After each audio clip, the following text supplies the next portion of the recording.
Сәлематсыздар ма балалар? Бүгінгі сабағымызда Абай Құнанбаевтың «Қалың елім қазағым, қайран жұртым, лай суға май бітпес қой өткенге» өлеңдерімен танысамыз. Сабағымыздың мақсатына сәйкес сіздің меңгеретініңіз өлеңнің сюжеттік композициялық құрылысын талдау арқылы идеясын түсіну, шығармадағы көркемдегіш құралдардың орны мен қызметін талдау, шығарманың идеясын адамгершілік құндылық тұрғысынан талдап эссе жазу. Осы мен өзім қазақпын. Қазақты жақсы көрем бе, жек көрем бе? Егер жақсы көрсем, қылықтарын қостасам керек еді. Ақын қалың елі қазағына не айтқысы келген екен? Өлеңін тыңдайық. Қалың елім, қазағым, қайран жұртым, ұстарасыз аузыңа түсті мұртың. Жақсы менен жаманды айырмадың, бірі қан, бірі май боп енде көрдің.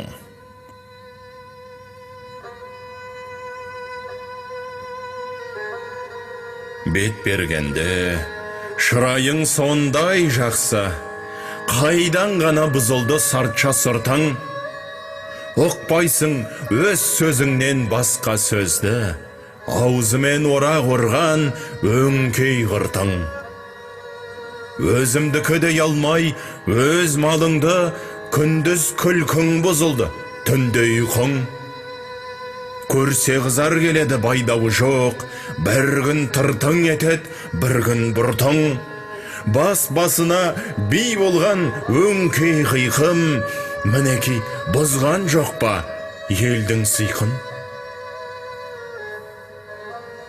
Өздеріңді түзелердей алмайым, өз қолыңнан кеткен соң енді өз ырқың. Ағайын жоқ нәрседен етер бұртың, оның да алған жоқ па құдай құлқын? Бірлік жоқ, береке жоқ, шын пейіл жоқ, сапырылды байлығың, баққан жылқың. Бастами қолдамалға талас қылған, күш сынасқан күндестік бұздау шырқын. Оңалмай бойда жүрсе осы ғыртың, әр жердек жазылмай ма жаным тырқың? Қай жеріңнен көңілге қуат қылдық, қыр артылмас болған соң мінсе қырқың. Тиянақсыз, байлаусыз байқұс қылпың, не түсер құр күлкіден жыртың. Оғындырар кісіге кез келгенде, пыш-пыш демей, қалама ол дастыртын.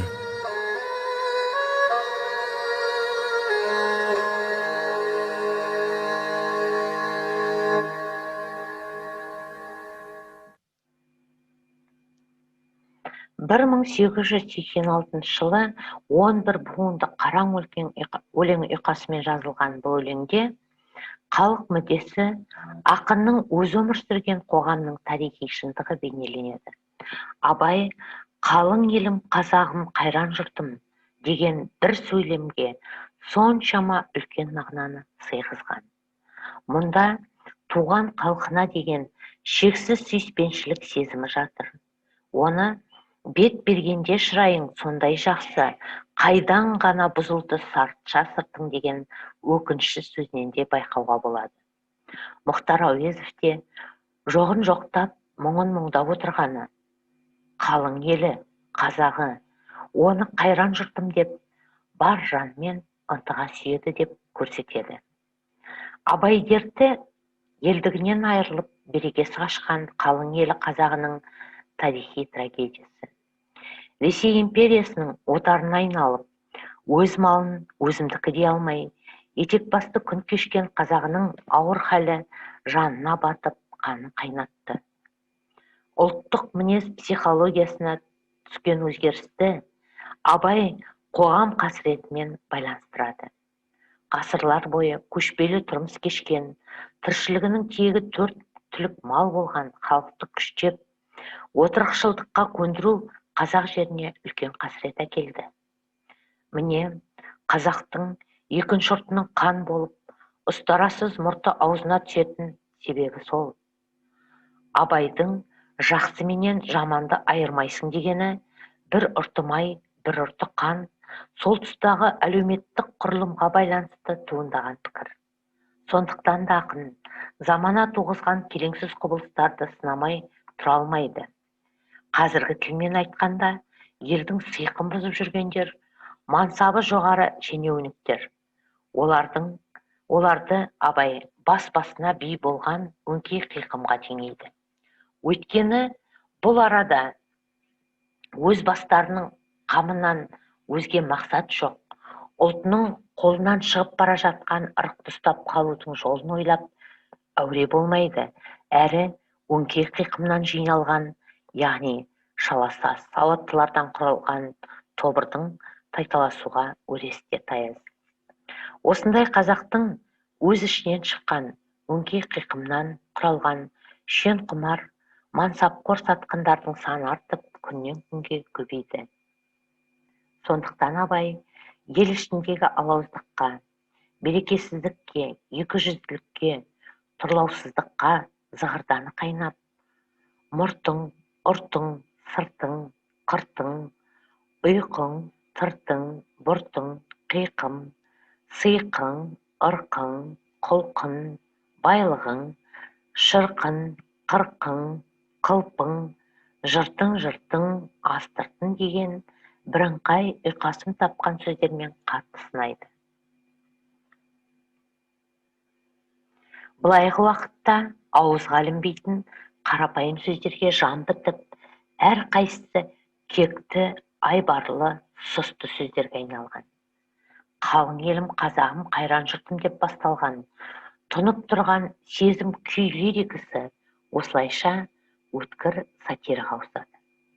Мағынасыз жыртың етіп, бірліксіз, берекесіз, өзара шуылдасқан көпшіліктің, ұлттың басына төніп келе жатқан бодандықпен шаруасы жоқ, тығырықтан шығудың жолында іздемейді. Осыны ойлағанда ақын амал жоқ, халқының кемшілігін бетіне баса отырып, кесір-кесапатпен қалың сордан құтылудың жолын ызалы жүрек, долы қол, улы сия ащы тілмен жеткізеді. Бұл өлең ағылшын, араб, әзірбайжан, қарақалпақ, қырғыз, татар, түркмен, орыс, ұйғыр тағы да басқа тілдерге аударылған.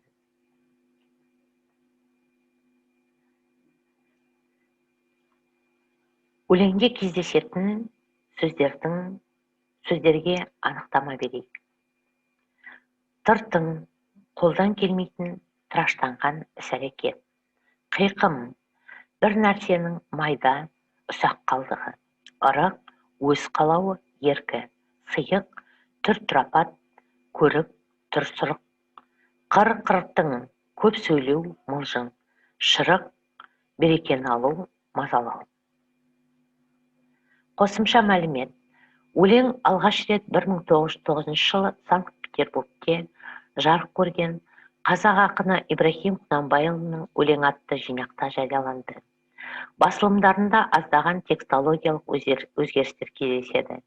Мүрсейіт қолжазбаларында 1954 жылғы жинақта 12 жолын бір күн тыртың етеді, бір күн жұртың делінсе, 1939, 1945, 1957 жылғы басылымдарда бір күн тыртың етеді, бір күн бұртың болып алынған. Мүрсейіт қолжазбаларында 1909 жылғы жинақта 13 жол өз басына би болған өңкей қиқым болса, кейінгі басылымдарда басына би болған өңкей қиқым деп берілген. Абайтану оқулығы, авторы Зайкенова. Бүгінгі сабағымызда өтетін Абай Құнанбаевтың келесі өлеңі «Лай суға май бітпес қой өткенге». Абайдың 1895 жыл жазған өлеңі әрқайсысы 4 тармақты 7 шумақтан тұрады. Көлемі 28 жол. Үлкен үміт күткен баласы Абдрахманның өліміне байланысты шығарылған. Қараңғылық шырмауына шатылған елдің, надандығына ыза болған ақынның жанын аласына сырын қапысыз қабылдар, айтса түсінер, ақылдасса ой бөлісер сүйікті ұлынан айырылу қайғысы қосылып, берген бе тәңірім саған өзге туыс деп мұңданады. Ақын көңіл жайлауынан ел көшкендей болып құлазиды. Мағынасыз бос қуыстай дүниеден уақап таппай, бірақ уыс болып отырған ақын дінге иек артады.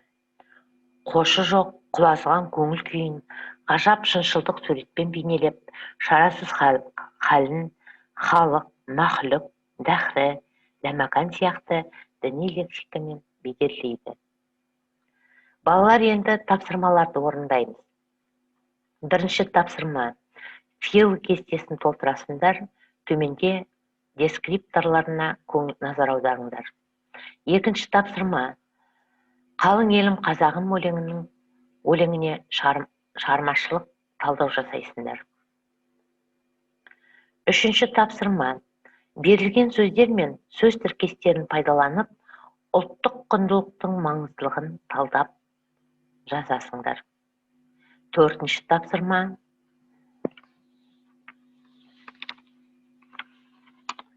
лай суға май бітпес қой өткенге өлеңінің шығармашылық тіліне талдау жасайсыңдар. Рефлексиян дәптерлеріңе жазасыңдар. Міне балалар, бүгінгі сабағымыз аяқталды. Сау болыңыз.